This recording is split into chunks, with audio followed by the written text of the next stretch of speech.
Reka nongere mbasuze mbifuriza ibihe byiza mwebwe mukunda Neza Media TV twizere ko mumeze neza cyane kandi mwamaze gukora sabone cyangwa se subscribe kugira ngo amakuru yacu ajye bageraho 5/5 mu buryo bworoshye bwihuse ubusesenguzi mu buryo butandukanye ndetse n'amakuru yihuta agezweho cyangwa se breaking news. Hari amakuru rero atugezeho kano kanya avuga ko rwose ibintu byongeye kuba bibi cyane mu burasirazuba bwa Repubulika ya Demokarasi ya Kongo, ndetse umuriro wongeye kwaka, ibintu byongeye gusubira irudubi ahitwa Buhonde, haravugira amasasu, haravugira rwose intwaro ziremereye cyane zirasa mu ntera ndende za miyaya za SMG n'izindi zitandukanye, ndetse hagati ya M23 rwose na FARDC umuriro ukaba wongeye kwaka.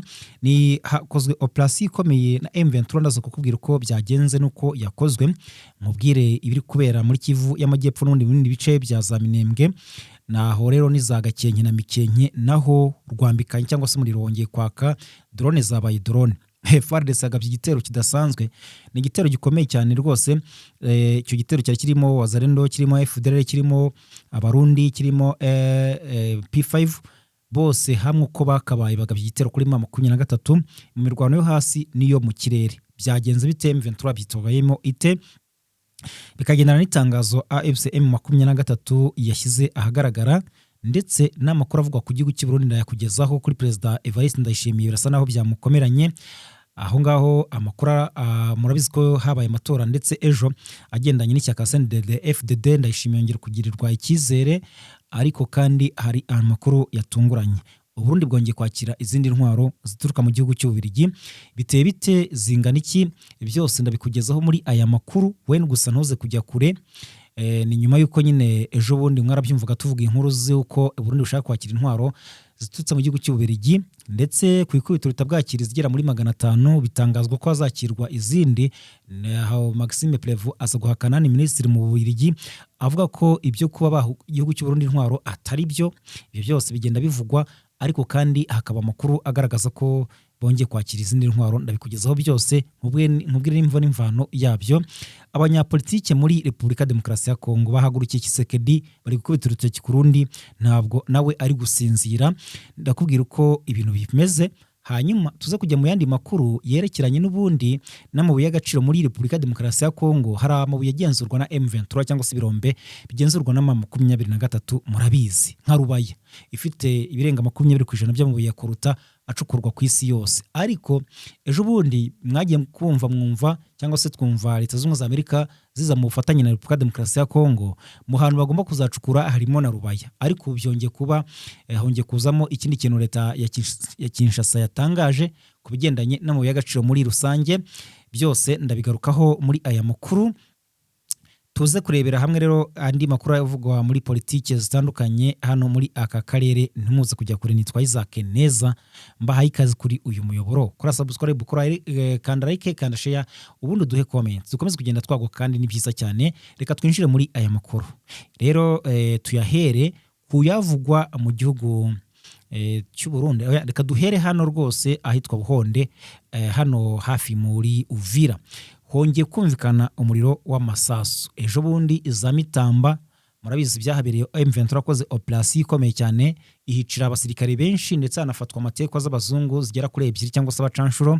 Nyuma yaho haje kuvugwa indi mirwano, M23 nabwo ihakubitira ingabo za Leta ya Kinshasa zirimo Wazalendo n'iz'Abarundi na FDLR, aho irabakinagiza kuko bari bafite umugambi cyangwa se bashaka gukora operation ngo bave muri ibyo bice, bavaho za Mitamba bagende basanga M23 ahantu iri bice bitandukanye bya za Minembwe, bayikubita cyangwa se bayirukanayo. M23 irabatungura, irabatanga, irabagotagota, nabwo ibakuraho indi operation, nabwo hagwa abandi, birangira nafashe ibirwanisho byinshi cyane ku buryo Lanfort cyangwa se basabye ko haza abandi basirikare kugira ngo babafashe gutwara ibyo rwanisho bitari bikeya. Ubu rero aho Buhonde amakuru agaragaza ko FARDC yagabye igitero kuri M23 iturutse muri ako gace. M23 izibasatira kuko hari mu masaha y'ijoro, irabakubiranira ibaturuka inyuma. Mu gihe bayirasagaho, bamwe mu basirikare bake ba M23 bari imbere babarasaho urufa rw'amasasu. Hanyuma abagize ngo barasubira inyuma kuko abenshi bari Wazalendo, abasirikare ba M23 bari inyuma bamisha urufa rw'amasasu bahungiye imbere basanga abandi b'imbere mu ruhande gutyo ku buryo ibakoreho uruziga irabarasa bikomeye cyane. Amakuru agaragaza ko abagera mu 10 basize umutwe. Reka mbere yuko twinjira mu yandi makuru yerekeranye n'imirwano ndetse no mu burasirazuba bwa Kongo tubanze tugaruke gatoya kwirebana n'ibiri kuvugwa mu gihugu cy'u Burundi n'ubundi. Mu Burundi amakuru haturuka nuko amakuru rwose aremeza ko kuri iki cyumweru iki gihugu cyongeye kwakira izindi ntwaro n'ibirwanisho cyangwa se ibindi bikoresho biturutse mu gihugu cy'Ububirigi. Ni nyuma yuko minsi ishize Maxime Prévost, minisitiri wo mu gihugu cy'Ububirigi w'ububanyi n'amahanga, ndetse rwose uyu nguyu akaba yaratangaje yuko ngo nta ntwaro cyangwa se ibirwanisho bashaka gutanga ku gihugu cy'u Burundi, ahakana nyine ibyo byagiye bitangazwa mu bitangazamakuru bitandukanye harimo n'ibitangazamakuru mpuzamahanga ko igihugu cy'Ububirigi kiri mu bufatanye bukomeye cyane n'ibihugu birimo Afurika y'Epfo, birimo Tanzania, bikaba birimo Angola, ndetse hakaza kwikubitiro nyine umwambari mukuru akaba ari Repubulika ya Demokarasi ya Kongo na FDLR. Abo bakaba rero bazabaha inzira yo kugira ngo barwanye u Rwanda, ariko bikabanza kunyura mu kurwanya M23 cyane ko bo nyine bavuga yuko ngo u Rwanda rufasha M23. Rero ngo bakaba ibyo birwanisho byabafasha kubanza gufata ibice birimo ibice bikikije umujyi wa Uvira, bagafata Bukavu, bagafata Kundondo, Mikenke, ndetse bagafata Minembwe. Aho ngo bakaba bitegeye uwo bita nyine ko ari umwanzi. Aho rero ibyo birwanisho ngo bikaba byafasha urugamba ngo kubera ko muri iyi minsi babona ko biri mu byabateye intege nke cyangwa se ngo bituma badatsinda M23 mu buryo bworoshye. Rero kwikubitira hagombaga kuza intwaro cyangwa se drone zigera ku 5,000, ndetse bakanafashwa mu myitozo y'ingabo 50,000 iz'u Burundi gusa, hatiyongeraho izindi nyine zo muri bihugu twagiye tuvuga, ndetse n'iyo mitwe itandukanye irimo FDLR na P5. Ariko ubu hari amakuru atunguranye avuga ko nyuma yuko bakiriye intwaro mu minsi ishize zigera muri 500, ubu bongeye kubakira izindi ntwaro zirimo imbunda n'amasasu, ndetse hakaba binavuga ko harimo drone zigera muri 5. Ariko kandi ntabwo amakuru y'imibare ya nyayo harashyirwa ahagaragara. Amakuru nubwo ari ibitangazamakuru bimwe na bimwe byo muri aka karere byabitangaje, ariko ntabwo navuga ko ibijyanye n'imibare hari isuruse cyangwa se isoko ya nyabyo bigaragaza. Ikiriho cyo nuko bongeye kwakira izindi ntwaro kuri iki cyumweru ku itariki 26 Mata 2026. Aha rero kugeza ubu ngubu ntacyo igihugu cy'u Burundi kirabitangazaho. Icyakora cyo nyine kimaze igihe kivuga ko kidafite gahunda yo gutera u Rwanda, kivuga ko ahubwo u Rwanda ari rwo rushaka gushoza intambara ku gihugu cy'u Burundi, kandi ko u Rwanda rutayitsinda. Mwagiye mubyumva Perezida Evariste Ndayishimiye abyitangariza avuga ati rwose twebwe gutera u Rwanda ni nk'ako kanya, baramutse baduteye kwitabara ni nk'ako kanya, ntabwo byabahira. Ndetse ayigeze no gutangaza ati ntabwo twe dushobora gupfa nk'impene nk'uko muri Kongo bo abasirikare baho bapfa bicwa na M23. Ati twebwe igihugu cy'u Burundi abasirikare bacyo bafite imbaraga zikomeye cyane. Ni umugabo rero mu minsi ishize banahinduye ubuyobozi butandukanye mu gisirikare cy'u Burundi, ndetse nyuma yaho aza no kwirukana witwa General Baratuza. Uyu ngaka ari umuvugizi w'igisirikare cy'u Burundi, kugeza ubutamenya uko byifashe ndetse n'impamvu nyamukuru. Akaba rero byose bishingiye ku kuba hari intwaro zahiriye mu kigo cyitwa Kabaze cyangwa se ikigo kinini ububiko bw'intwaro bwa gisirikare bwahiye bwakongoka.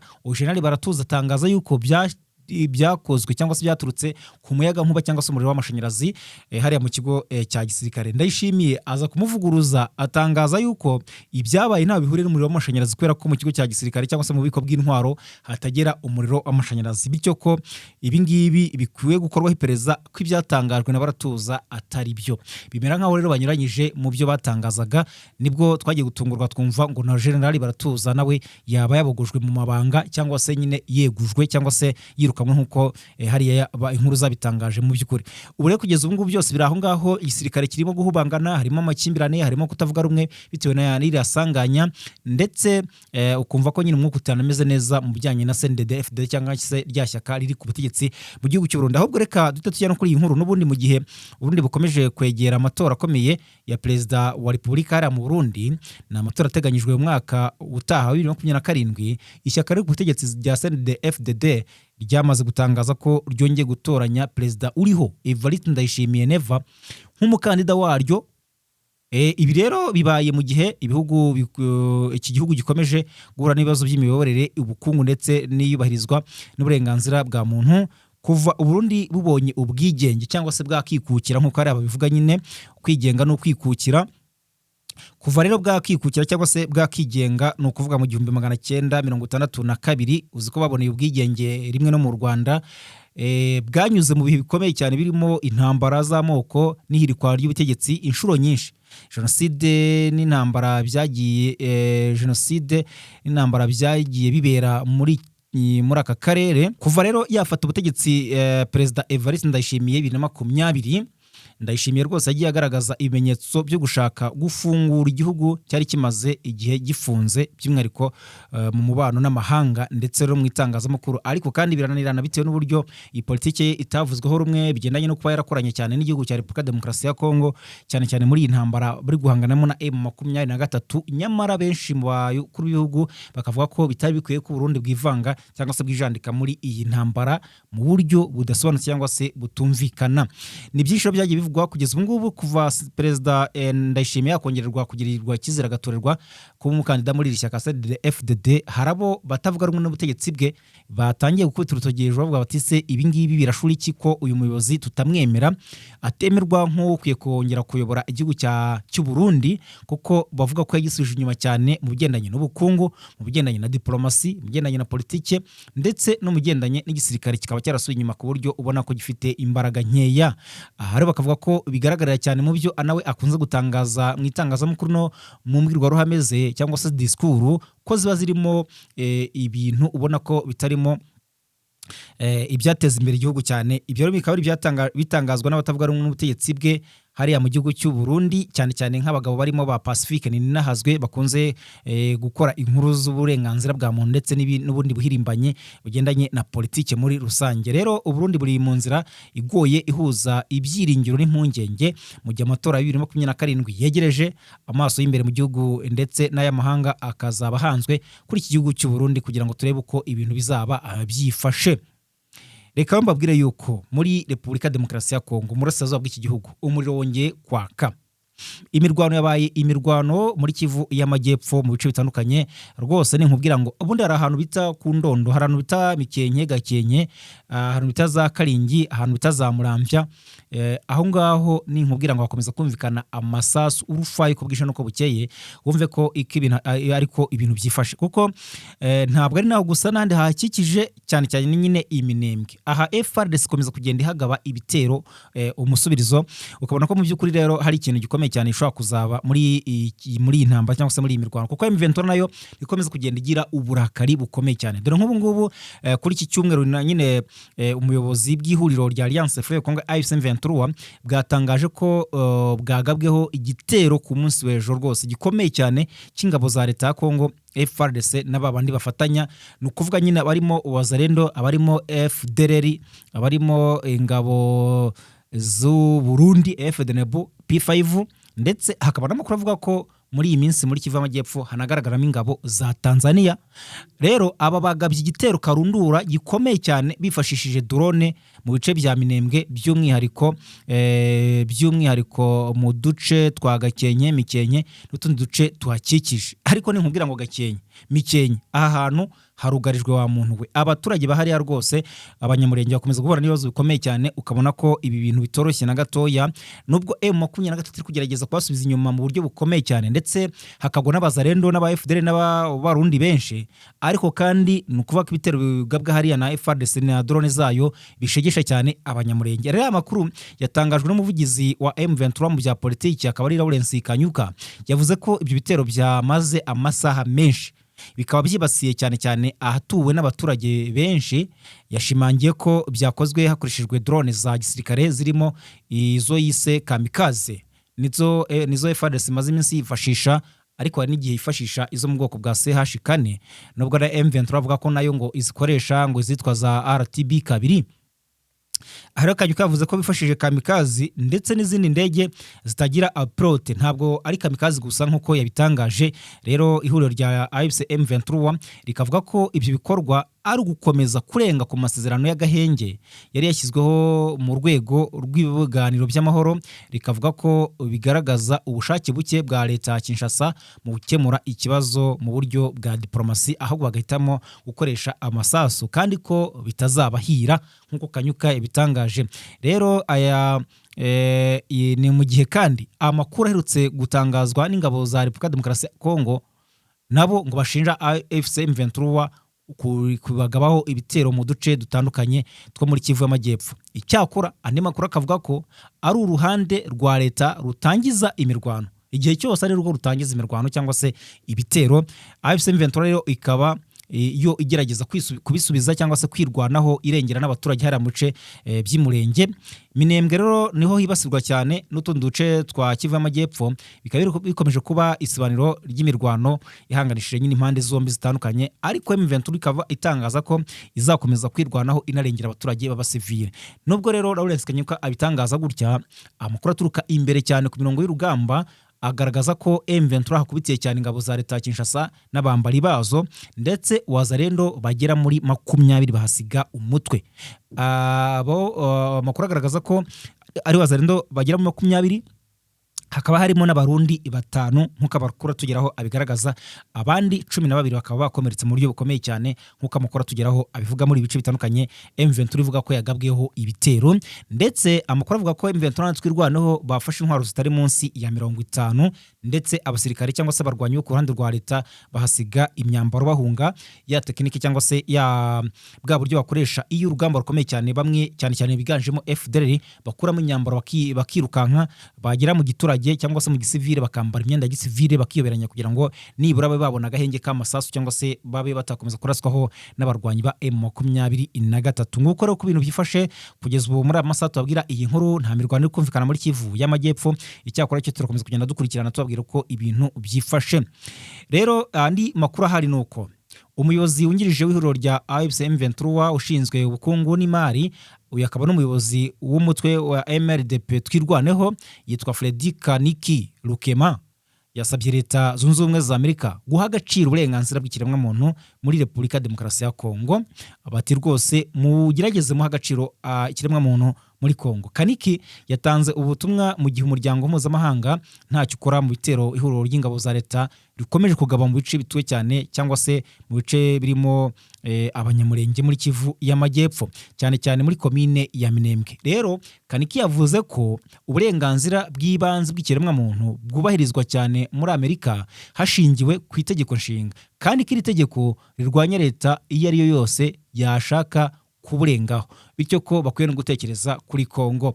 Uyu muyobozi wa twirwaneho yasobanuye ko iri tegeko ritareba abo muri Amerika gusa, ahubwo ko rikoreshwa no ku bindi bihugu by'amahanga, kuko ari ryo iki gihugu cyashingiyeho ubwo cyashozaga intambara henshi.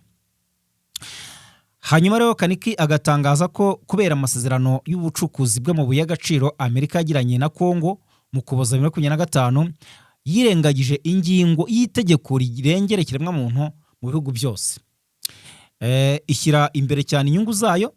Akaba rero yaragaragaje ko ibigira Amerika igihugu cyihariye ari uko yashyize imbaraga nyinshi mu kurengera ikiremwamuntu mu gihe kiri mu kaga, bityo ko ikwiye kwisubiraho ku ruhande yafashe mu ntambara y'umurasirazuba bwa Kongo, ukubona ko yagiye ku ruhande rwa Repubulika Demokarasi ya Kongo, nyamara Kongo iri gukora ibintu bidakwiye cyangwa se iri gukora ubwicanyi bwibasira abaturage by'umwihariko abanyamurenge. Muri iki gihe tariki ya 20 Mata 2026, abanyamurenge baba muri Leta Zunze Ubumwe za Amerika bahuriye mu myigaragambyo i Washington DC basaba umuryango mpuzamahanga kudakomeza guceceka mu gihe bene wabo bakomeje kwicirwa mu ngo zabo no mu nkambi bahungiyemo hirya no hino muri Repubulika Demokarasi ya Kongo. Imyigaragambyo yabaye nyuma y'igihe kinini imiryango iharanira uburenganzira bwa muntu nka MPA cyangwa se Mahoro Peace Association na MRDP twirwaneho bitabariza abanyamurenge, ariko ntihagire igikorwa na kimwe n'ibihugu bitandukanye harimo na Amerika ndetse n'imiryango mpuzamahanga. Rero nguko uko ibintu byifashe rwose. Rero mu gihe nanone kandi hano andi makuru aragaragaza ko mu gihe n'ubundi muri Kongo hakomeje kuba ibibazo bya politiki n'umutekano muke n'ubukungu, bamwe mu banyapolitiki batavuga rumwe n'ubutegetsi buriho i Kinshasa bagaragaje kutishimira imikorere ya Perezida Tshisekedi Tshilombo, basaba ko hakorwa impinduka zihamye zigamije kurengera inyungu rusange z'igihugu. Mu magambo akomeye rero yatangajwe na Denis Sesanga, umwe mu banyapolitiki bazwi mu batavuga rumwe n'ubutegetsi bwa Tshisekedi yagize ati Kongo si iyo kugurishwa cyangwa guhindurwa ubwiherero bw'isi. Ati si yo guhindurwa tuwarete y'isi. Niko yabitangaje gutyo. Ati nimureke iyi politiki. Bwana Perezida Tshisekedi, nimugarukire ku ndahiro mwakoze. Muyobore n'inyungu rusange gusa.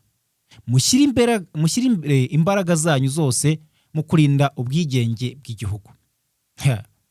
Rero aya magambo rwose agaragaza uburakari n'impungenge bigenda byongera mu banyapolitiki batavuga rumwe n'ubutegetsi, aho bashinja ubuyobozi bwa Tshisekedi budashyira imbere inyungu z'igihugu, bwakidindije mu iterambere, bwakizahaje mu mutekano muke, ndetse bwanashyize imbere ihohoterwa rishingiye cyane cyane no kuvangura amoko. Hanyuma rero kandi andi makuru aragaragaza ko Repubulika ya Demokarasi ya Kongo yashinze umutwe w'ingabo zo kurinda amabuye y'agaciro, urwego rushinzwe ubucukuzi bw'amabuye y'agaciro muri Repubulika ya Demokarasi ya Kongo. Rero kuri uyu wa mbere nibwo ruza gutangiza umutwe utwara gisirikare ngo kurinda ibirombe, kubahiriza amategeko abigenga ngo no gukurikiza neza amabuye y'agaciro abivamo. Raphael Kabengele ukuriye ikigo gishinzwe mine yavuze ko uwo mutwe ari igitekerezo cya Perezida Tshisekedi mu ntego ze zo kuvugurura uru rwego no kurwanya imicukurire mibi y'amabuye y'agaciro. Icyiciro cya mbere cy'uwo mutwe usa n'uwa gisirikare kizaba ngo kigizwe n'abantu bari hagati y'ibihumbi 2,500 na 3,000. Biteganyijwe ko rero bazatangira gukora mu Kuboza 2026 ndetse nyuma yo gutozwa bihagije. Amakuru agaragaza ko rero ngo mu bizatuma uyu mutwe ushingwa harimo guhangana na M23 mu birombe ifite, ndetse ngo naho nayo ngikorera ubucukuzi bw'amabuye y'agaciro nk'uko amakuru aturuka hariya abigaragaza. Ariko kandi baratangaza ibi mu gihe M23 ifite igice cya Rubaya kirimo amabuye cyangwa se cyahariye ibirenga 20% y'amabuye ya koruta acukurwa ku isi yose. Ndetse kandi rwose uyu mutwe wakomeje kugenda ukataza mu gufata ibice bitandukanye, harimo n'ibyo muri Kivu y'Amajyepfo naho hari amabuye y'agaciro, hari imbaho, hari ibiti bivamo mu misa n'ibindi, ku buryo ubona ko leta ya Tshisekedi ihangayikishijwe cyane no kuba M23 ifite ibice igenzura kandi birimo ubutunzi bukomeye nk'ubu bw'amabuye, nk'ubu bw'ibiti by'imbaho n'ibindi bitandukanye. Uyu mutwe rero ukaba ngo waba itangiriro cyangwa se ngo inzira nziza yo guhashya M23 mu bice ugenzuramo ibirombe by'amabuye y'agaciro. Ariko kandi ntituzi niba koko ibi ngibi rwose bizabahira. Kugera rero muri 2028 biteganyijwe ko abantu 20,000 ngo bakora muri uriya mutwe bazaba boherejwe gucunga ibirombe bigera kuri 22 byo mu bice bitandukanye byo muri Kongo. Bimwe mu birombe by'iki gihugu nk'ibyo muri Rubaya, kimwe mu binini cyane cyane ku isi, bikurwamo koruta muri iki gihe biri mu gace kagenzurwa n'umutwe M23 nk'uko inkuru bigaragaza. Rero urwo rwego rwa gisirikare rwashyizwemo miliyoni 100 z'amadolari y'Amerika, rwiswe Mining Guard, ruzasimbura abasirikare basanzwe barinda ibirombe. Rwatuye inkunga ngo na Leta Zunze Ubumwe za Amerika. Amerika ibiri inyuma, ni Leta Zunze Ubumwe za Amerika hamwe na Leta Emira, nyine Leta Zunze Ubumwe z'Abarabu. Hanyuma abarugize bazajya bagenzura ubucukuzi bw'ubwikorezi bw'amabuye y'agaciro kugeza aho asohokera hanze y'igihugu. Repubulika ya Demokarasi ya Kongo rero ibarirwa umutungo kamere wa mine w'agaciro ka tiriyari 25 z'amadolari y'Amerika utarakorwaho. Gusa abaturage benshi b'iki gihugu bakomeje kuba mu bukene bukabije ndetse n'inzara ikomeje kubazahaza, nyamara hari amabuye y'agaciro menshi. Reka mbashimire cyane mwebwe mukunda amakuru n'ibiganiro tubagezaho kuri uyu muyoboro. Mukore subscribe, mukande like, mukande share, ubundi muduhe comment. Mukomeze kugira ibihe byiza mwebwe mukunda amakuru n'ibiganiro tubagezaho.